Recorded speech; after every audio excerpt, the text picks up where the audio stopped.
Selamat pagi.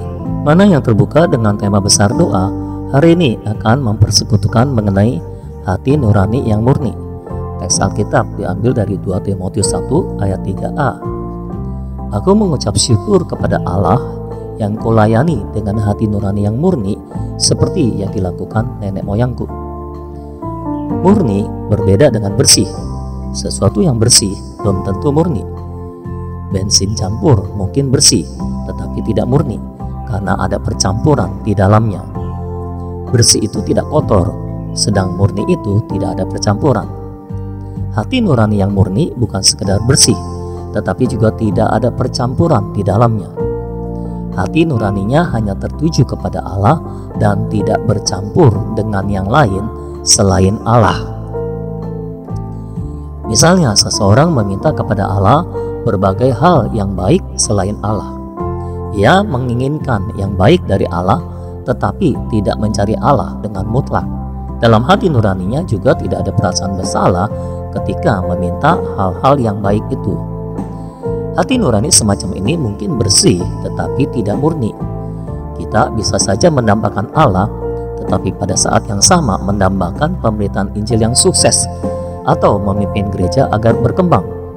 Ini tidak bisa dikatakan buruk, tetapi tidak murni. Ada orang yang pelayanannya sangat efektif, sejumlah orang diselamatkan, dan banyak yang diberkati lewat pelayanannya. Tetapi suatu hari ketika terang Allah menyoroti dirinya, ia bisa berkata kepada Tuhan, "Oh Tuhan Yesus, semua pelayanan ini telah menggantikan dirimu, telah merampas kedudukanmu di dalam hatiku. Terhadap Engkau batinku tidak cukup murni, tidak cukup bersih, tidak cukup mutlak. Aku masih menginginkan hal-hal yang lain selain Engkau." Kita perlu memahami situasi pada saat Paulus menulis surat kedua kepada Timotius ini. Jika ia bukan hanya menginginkan Allah, jika hati nuraninya bukan hanya memandang Allah sebagai sasaran, maka ia tidak mungkin masih berdiri teguh, karena pada saat itu ia telah kehilangan segala sesuatu. Gereja-gereja di Asia telah meninggalkannya. Bahkan Demas, kawan sekerjanya, telah mengasihi dunia dan meninggalkannya juga. Semua yang ada di sekelilingnya telah meninggalkannya dan mengabaikannya di dalam penjara. Namun dalam keadaan seperti itu, ia tidak kehilangan semangat. Ia tahu apa yang ia inginkan. Ia tidak menginginkan gereja atau pekerjaan, melainkan hanya Allah sendiri. Karena itu, walaupun keadaan sekeliling semuanya berubah, ia tetap berdiri teguh. Hati nuraninya tidak hanya bersih, tetapi juga murni. Jika hati nurani kita murni sedemikian rupa, kita akan menghakimi semua hal yang di luar Allah. Kita tidak hanya akan menghakimi semua yang jahat, tetapi juga semua yang baik, karena semua itu bukan diri Allah sendiri. Apa yang kita inginkan bukanlah pekerjaan, berkat, atau gereja. Yang kita inginkan adalah diri Allah sendiri. Ketika hati nurani kita bersih dan murni, doa-doa kita akan menjadi sangat dalam dan sangat tepat.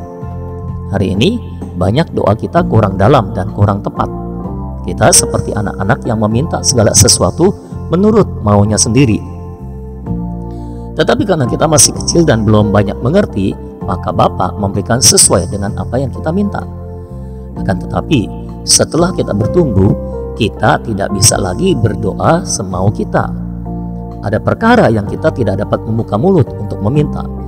Dan ketika Tuhan tidak menjawab doa, kita tidak mengeluh. Sebaliknya, kita akan mengucap syukur karena kita tahu bahwa Allah tidak akan memberi kita hal-hal di luar dirinya sendiri. Karena itu, untuk menjadi pendoa yang dalam dan tepat, ini sangat besar hubungannya dengan hati nurani yang murni. Mari berdoa. Oh Tuhan Yesus, basuhlah hati nurani kami dengan kuasa darah Yesus, sehingga bukan hanya bersih tetapi juga murni.